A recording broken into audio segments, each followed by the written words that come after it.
man anon go for mbati ya yegu so te Sam as me fa my baby na man wo se die na do be pie ha nana dedi kam watena si DL News.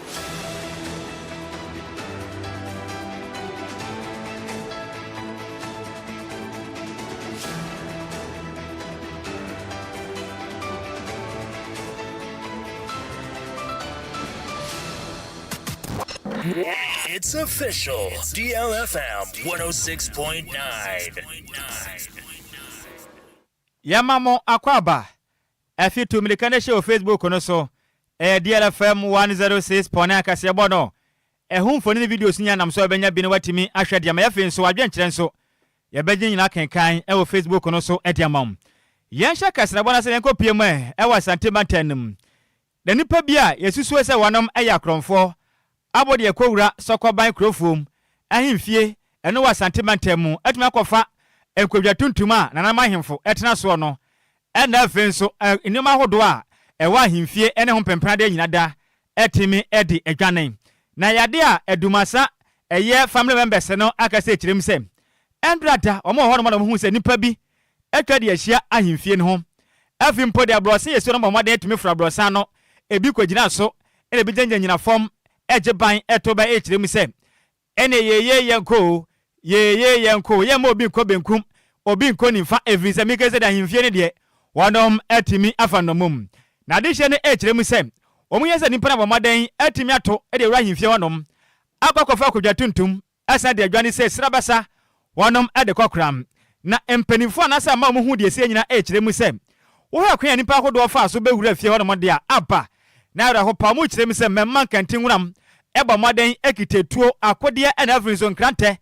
ekirem se wa ye be ma no bra na betu ba bi nka ne santi enema hopopo ne hu ne esuro nti wonom entimi anka hwe kram na wokase na mu kire mu se o moden etimi apo hene fofo no ene kwa kwada chese ne sokoban krofrom eye ahimfie na no ne santi na moden do mani da kire mu ewo menhye omukwa kwosai omukwa ye pe ene ni pesi wo machi ameke so betam chese ne konwa tuntumin e de adwane ekom adesina ka se ekirem se asamo na asie no omodwe ho a omonte mpani nsamta omisi omo pa evisa kese no monkwa edesen mu omakasa ekirem se asante hene inspector general of police momade from nancy from visa dia kwaso no omodwe ho a wonom enti ase adesire yi kirem se kese nsempani from momaden makoja juntum na ma ebe ha dwenye pa visa dia asie no e won susanso na betumi akofa ho bi edebra momaje mre edi nsembitei edi twene mo ni kwatie eni ahodo bi adehye no e ma na mbobra no wonom edi tuja edi ayamio mi brother we edi ayamio mi brother go ya fi ko nyako sami mi da ko nyako ta ko sie edi ko ya mo yanyo abafo mo ayi eboni ko fe ko nyako ya fi ko nyako DLFM 106.9.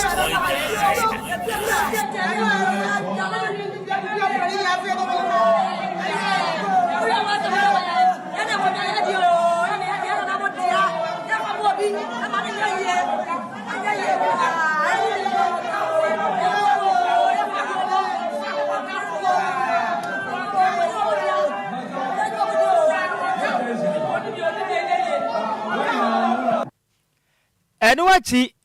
enema wonom wo adumasa esese ne ade hibusua ne mu bi nso ede nsem sei etudwa ano ye wa hawie nti jame e wa ye se abosi for the car be se nti na bombu na da soja fu na ye so ya na nam kwa ahimfie ti e ba guru ba mpa ye ba na kan si ya na ye so mama ne kwa ye kasa e de ma de ko nti o ma ye ti e kasa mu se sa na ye ba ye mu so mu kwa so na sa mu ba ma cha obi na de bi sa mu ba 106.9 mu tu ka ni bi anko to mu je nya ye de da no mu tu mu ka no mu ko chire ye wa ha ese ba yi fo apresifo ane wakofa nkrofo wo ma yanka elangalanga metofo ma yanka elangalanga blantain ana what say etuo de e wo ma wo befa e wo ba ha befa nkonya nipa mi ne kuta tuo kodwa nsia ana sumunu enti tuo de tutan wo de tuo de twa abanyefia ahia enti yase gugati afa wo ma rusi afa sa fa de ma yedi afa de mo kasai enti ne afie ba sa tuo ngalanga de obi enkwade mu ya se o mu twa ahemfie no gate no o mu twa na jatija o mu twa na atija fa de ma ne ye dwane ti ne jejina fie na wa ha no to twa anti na afede hu ya se ba ko gira ba ko so no ma fura brosa no na ba ko gira ba ko so ma fura brosa fura mu gira brosa no so mu nu wi to mu na fe se ya wa ya pan e pro pan yes ya me dia man dia bna ne ya bo je ye e hu na ma to ba fe adia pade yakọ ya urade Anti wa ya sa fe de ti pam fe de no mu abie fo no mu de kai ka mu de ba na dwa no de gwafia e to mba ya no wura na fe e hu ya so ma sa de ka no mu de wura ma sa de e dwa no e ko fe ya mu bibia fe ya ba ya be wura ya e pu ni nyina mo pu no ko mi agwe nyoma isa ko ade e bo bana e sa ro fe mo dia ba ha ti dia na me dia mo ha me hu ya no se na de fi ade e ma wa ya dwa na so wa de fi afa en sa kai 106.9 ya ni ma ye bu fa so Chalo ko sa sifi aso obi kuta na hadi apa no ya abo ko ni fan mo se ni bo ku mo je kwai ana ba ti asa ma hadi kuta na hadi bo ku ba ba je sa sa mo di ade o tu bo bi ya fa na so hadi am dia ko na ade pa ade ni anya se wonti hwe e ka se brada le ye adwuma afi etiri ko eti o ma ko bo so afi so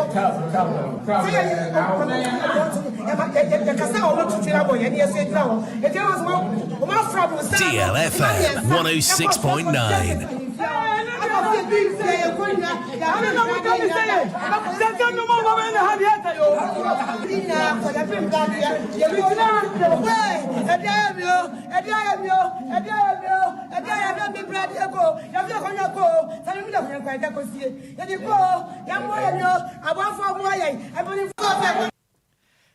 Eni awoti ye eye dumasa eye adehye emba ne bi na mo kyerem se de asie no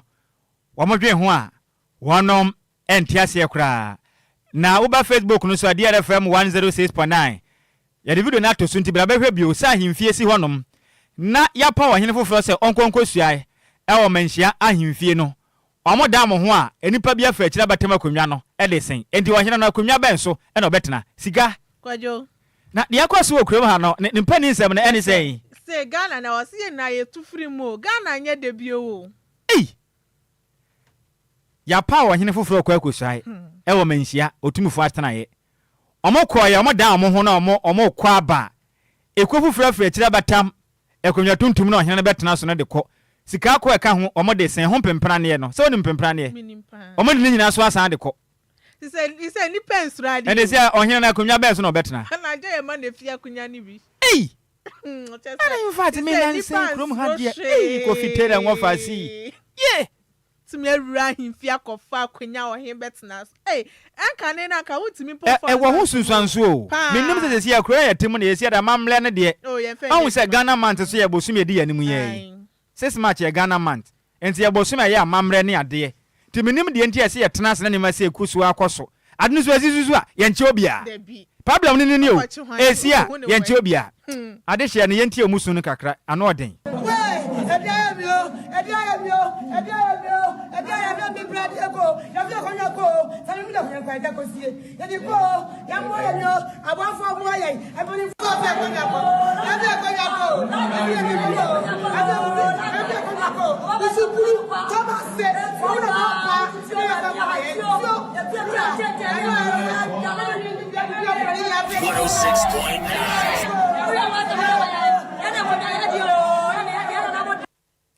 Sika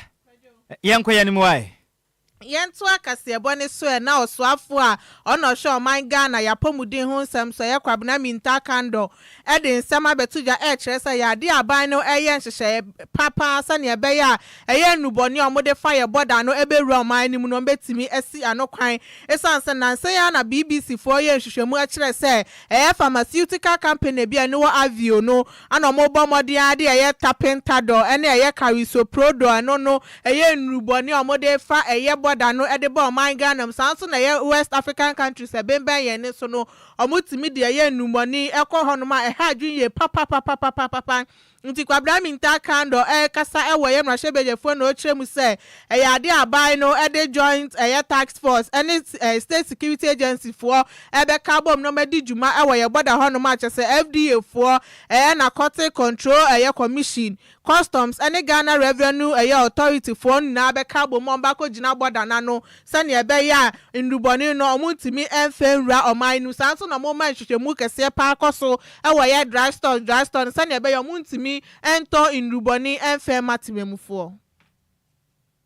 A joint task force involving the FDA, the Narcotic Control Commission, Customs, and the Ghana Revenue Authority has intensified checks at major entry points to prevent further unauthorized imports, leading to destruction of a large consignment of tafradol and similar drugs. Increased monitoring of over-the-counter drug sales. Inspections have been intensified, unauthorized opioids seized, and legal action taken against offenders, public awareness and consumer protection measures. A national education campaign has been launched to warn the public about the dangers of illicit opioid use and encourage responsible medication practices. Next steps, strengthen regulatory oversight and enforcement. Mr. Speaker, while these immediate actions have helped to contain the situation, more needs to be done to permanently shut down the supply of illicit opioids into Ghana. We have noted the following challenges that impede the effective response, which requires urgent attention. Unmanned borders allow for the illegal movement of opioids into Ghana. Limited inspection capacity for transit goods destined to other countries enables unregistered drugs to leak into the Ghanaian market. Intelligence sharing mechanism between the FDA, Customs, and NACOC needed to improve enforcement outcomes are suboptimal. Ene ya uti ye ayo swafo na hwa man Ghana ya pomuden ho nsem so ye kwabna minta akando no wie na ye mrahebedwani edema koleklote eye Dr. Zinato Agyei Rollins a ono aye medical doctor na o chese ya de anuboni ede oha kese pa edebre o man Ghana. This particular phenomenon that we're witnessing is quite shocking, actually. As a matter of fact, in my constituency, we have a cluster of schools, the Nhyiraba cluster of schools, where people who are addicted to drugs have actually invaded the premises, where they harass children, they harass the teachers, and recently, in the last 3 weeks, one of the security personnel in the school was attacked by a gang of drug addicts and is now in 37 military hospital in a coma. Mr. Speaker, the ramifications of this illicit drug inflow into Ghana goes beyond the large scale, but it's affecting people's lives. It's affecting the security in our schools. It's affecting the security of our ordinary citizens. And Mr. Speaker, the law enforcement agencies responsible for this need to be strengthened. We had, up until a few weeks ago, collaboration between the U.S. government, specifically the Bureau of International Narcotics and Law Enforcement Affairs, with the government of Ghana in helping to combat some of this transnational crime. Ene ya uti ye eye Dr. Zinato Agyei Rollins onu na ye mrahebedwani edema eye koleklote na ne krakra mu na ye mrahebedwani edema eye lambuzi eye Professor Titus eye beyu also edi nsem say etuja. The issue raised by the BBCI investigation, in my view, smacks of deliberate poisoning, because these drugs were not made for any medical purpose. They have never been used anywhere. And the combination is a terrible combination of a potent maxillary relaxant and a very addictive opioid. And when you take these two, DLFM 106.9, unacceptable. So I want to commend the ministry for what they are doing. And for us as a people, our biggest concern is that addiction will have a serious drain on us. Addictions are better prevented than managed. As a country, public rehabilitation centers are not more than 3. We have very few rehabilitation centers. And the outcomes of rehabilitation, especially of drug addiction, is also not very promising. For every 10 patients who go to rehabilitation, just 3 to 5 may successfully get out of it. Relapse is very high. So for those who get hooked onto it, getting out becomes a serious challenge. I would therefore want to commend the ministry, but ask that serious intersectorial collaboration is needed. This is as a result of pure regulatory failure. DLFM 106.9. Ene ya uti ye eye Professor Titus eye beyu onu na ye mrahebedwani edema eye lambuzi. Yentu aka sebonse nenko piemu ewo apomodin sensem na ngusu a enyiramu na Assistant Public Relations Officer Edema Ghana Registered Nurses and Midwives Association. Wakasa echiremu se Ghana for Bekaya Chief of Staff Julius Debra abeka chira Ghana for nyina se ubi a wonim na banda de atwamu yi efa wadwuma e won fempem ye na donu na yabato na chire no dantoa wasema atese na adwuma no onya ne ne wa ye ne kine firi se kwan ya mpelifo fa so fa wa adwuma no entwa ye kura ni sentence we be jetta ama nesefo a matena fia cha mekese no abanda de twa mun efa omadwuma e wa abato na kire no wo mo nso no eguje mpam na no an assistant public relation officer at the Ghana Registered Nurses and Midwives Association no eye Philemon Japan wakase kire mi se saa niama na ekoso no nurses fo no monka ho entumtum bo asepa na no usuo mfa ntwan ope wono makase kire mi se modie mo ho son sa broba efrise de ekoso no aban po osuro mpo so be na adwen se obetima yi madie so yi madia obetene dantoa na asema wokra yim na nsensem we mu no kwabena minta aka no no yosoafo a ohwe Ghana po moden so abekase kire mi se Ghana fo munya botre enipa hodo aban etwa mu fa madwuma no se hwe mo nkra tare bibia da dindi a mo besan ba na mo a mo fa kwati kwan fa madwuma de ene mo kwa odugu bye mo nsense obi okram na Ghana fo abeka ya Julius Dabra abeka kira Ghana fo nyina se de yakọ de mo betem danto ama every aban bi fa wadwuma na se wanya hyehyɛ pade ya yentimi ntonko so ni mo nyima dwuma na no ana make say no sansem we no eya Ghana Registered Nurses and Midwives Association pay for abonten ebeka say kire mi say aban na mo sa na mote ekurayim nurses fo ibrebre yetimi ko school gentete eboka sa betena fie baye mfie wotwe mfie du na nya adwuma nye na sene empirifafo ya adwuma mo sesen ene mu nim na mu yiye dia oye kire be ni kurom ha no enye asem kuma kwa ne santi eye president edema eye Ghana Registered Nurses and Midwives Association no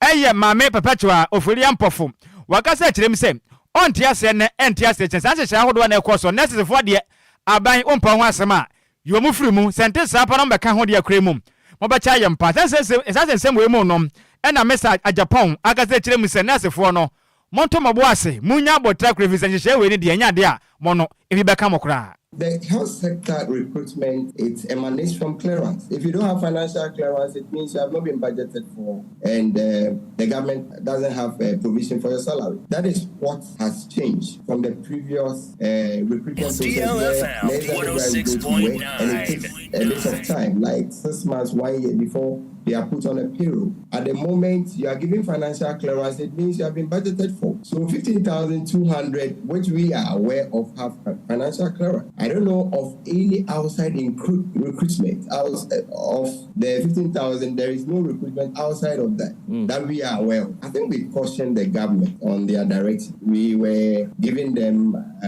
advice, let me put it that way, that if nurses and midwives who are also youth of this country, who have stayed on for 4 years to 5 years post-training, are laid off on the basis of the fact that maybe their financial clearance, which was released, the process didn't complete before a certain period. It was very unfair to do that. And the ministry has made us aware that they are going to stick to the directives based on the emphasis that nurses and midwives who went through due process and were given financial clearance are not supposed to go. I'm not considering. I think almost all the people who are working had financial clearance. To my best of knowledge. Any awoti ye assistant public relations officer at the Ghana Registered Nurses and Midwives Association. Neden at the Philemon at Japan. Yantua Kasebono eso. Yeah, to akase bone so na ye 2UC fo so abekasa e de afa eye dwumadi a ekoso achese ha adwen ye pa omo chese o mampani John Dramani Mahama ye pamo a wo pamo public sectors no ha adwen ye wosa obomodi ana wutimi eja yesanse e yade de o ha kase pa ebre mabunu omo wo Ghana sanso no man Ghana kabina menka bia mamu na yade egu ye nimase ye papa esanse ye teachers fo ne anese fo yi o mabomodi akotena classroom afe be mienu miensa ne nan a omakwa kosunya de omasanso abetena fia bo mo homodi atom benya adwuma na sese omatimi anya adwuma na wo sanso apamo wom na de wuye de be so omabra boye pa esanse gidi a yetememfo no ewa wa aban nim sa wo yesa ombeto ye gidie no ato atwene kura nti de aban ye ne de ommomodi a no fa etoa embe awie yesanse omampani John Dramani Mahama oyesa ye hu ne se asade no ozia de aye amanyosem esanse wo kire ma bandada no anefom adwuma mti wabayi de o pamo wo oyesa de a wanya de cry nti we nsem a eye trade union congress for ede abetuja. yanto aka sebo se enkopie mo ewa pie mantam na bunso hene eye osabarema abiam brekatu ofoli eninkra ɔde nsema tudwa ekyeremu sɛ galamsey pa se bede hene ewa pie mantam titiru ene bunso de ebi nsi nne ene bi esi kyena kram na akasa ekyeremu sɛ kwam bi obefa so betumi aboa na illegal miners no anaso mo nam kwati kwan atufu magudi epeso mkowuram ewa bunso eye kwan mu no ebi nsi nne ene bi esi kyena kram osabra blakatu eninkra edinsa de tudwa ekyeremu sɛ Ghana for bakaya emfimpim mienu ene edumienu mekyere 2012 ene betodwa ekyem se nipa bi ebo moden ebo digura eye bunsu folesenim se wonom ekwakotufu magude nanso eyade okyehene osagefo amuatia ofulupenin ama kwane sente obo no moden pamom nyamade hye wonom entimi enya kwan entumi entufu fumagude no ewo bunsu mekyere eye kwayenim nanana ekyerem se bunsu no mekase no ajapade okrom ho no no ekwanka ne yepade dikan okyerem se omu osiapon mako miensa ene wo bunsu ani nyina so boa ema o maga na yatena ye o mahwehwe manema etimi ekoye panda afenso abode mu nyansa pe science hwehwe ma o ye ne ho no eboa pam na ekyerem se wanom ewo university ahodo mako miensa okyerem se omu bunsu koko college omo sanso University of Agriculture and Environmental Studies omo sanso University of Environmental and Sustainable Development we nyina boa tena se enhwemu pa ebo mpunto ekoso obunsu nti adenti na obatena so wohene na wakwaji sika ewa nkrenkre bi wamsa ade hye MSN ne kwaye na ekyerem se we de anya de bi besi ene bi esi kyena kram na aka se ekyerem se ensu ahodo ene nsase ene akwaye nipa bi se no one de won tena se enya hwe han sa ma ade hye bi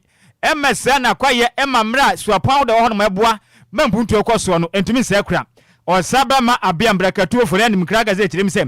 enipa bi boba ne nchen ebeka se nana dry de abaye mpanka 50,000 Ghana cedis sika wegisho ho na nka enkotu fuma gudie ne yensa akwaye ne keke visa we kura na we mwa kwaye esi mfaso ni so na se hwe ehene ne ha sa mentena se na menkwaji sika na sa me manfo ma brada achi na ekyerem se sa anamoto we de enyemusuo nti onya bidani senti wa kantema din se sa ne potem wa paso batana de ye fuma gudie se galamse de ebi nsin ne ene bi esikyina. Since around 2012, and I was 30, into me bo watching him and no bo me chido. So me momo diana me no ma ko yan kuntia. Ampa yaso ye bo modern ekon ye itiaye. Ema emre bi kra no, e bi betu bi wa hanom. Na won use won influence into my own be fa call RISEC. Eastern Regional Security Council. My regional minister, regional commander, Minister of Mines and Energy, and on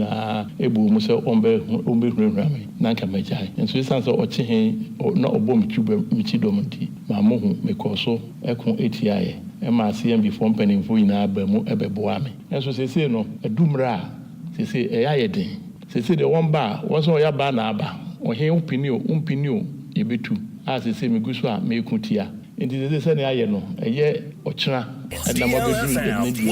Diaba, Ziba, or see a friend shooting, Naba, since you'll be two. And what I'm okay, I could chuck Negua, ye can't want them to say, yea. And the messer Abamu penning for so one. That's one say, aha, a Jumana, a Behayina institutions in the Wahanina, a scientist from Kwan Guhanum, a research stations. As I see, I don't hear research. That's a young shed, Nabayamwa, now one say no. Work as is about 3,000. No one quite around by professors' room, PhD holders, doctors' room, graduates' room. That's any pay na and even on uncle. I buy so by and say or be critique employment. 106.9. This one I am wadia. Not 3,000 workers and it's coming to create unemployment here. And no achi and Osalaba ma hremu se nipa bi ba ne nchen hremu se enkabeya onje 500,000 Ghana cedis aka ne sikam 5 billion on fa kwaye no emfa nso monsa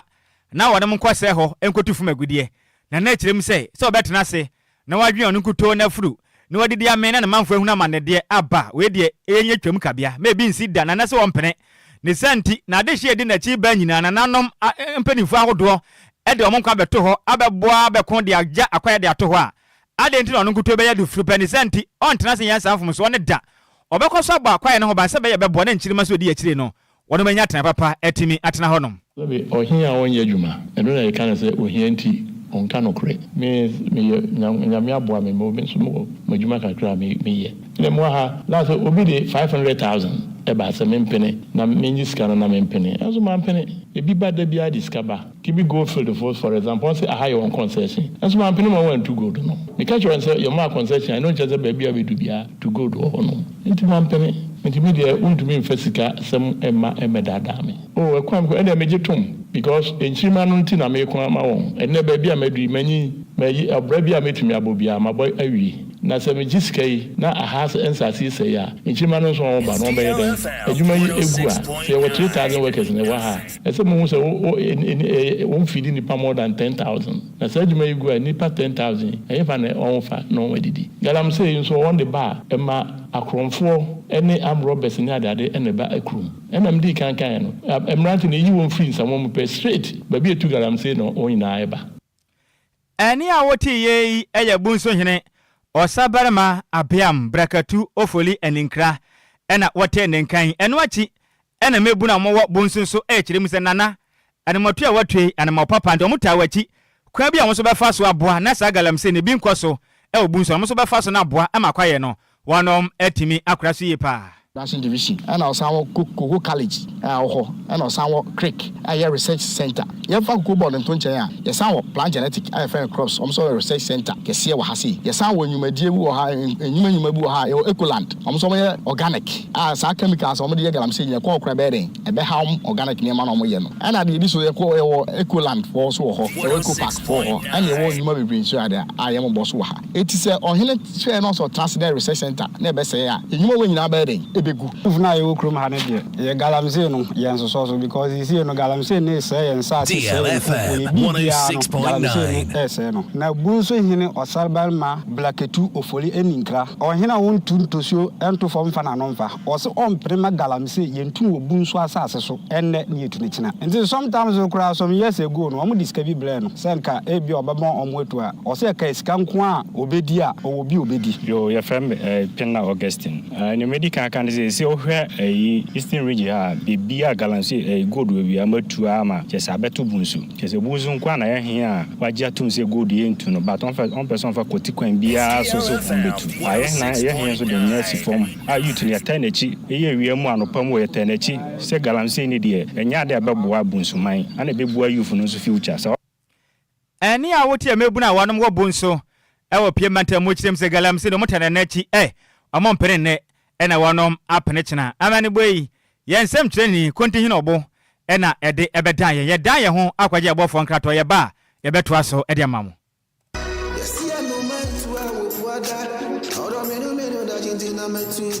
Makwantu ohunsam aye medadwen nanso meyensam tronenti menya adaje ye hwehwemu ekohu Sunday Sam's consult na wonom nti ende metimi ba menya brani adaje ekenkan ye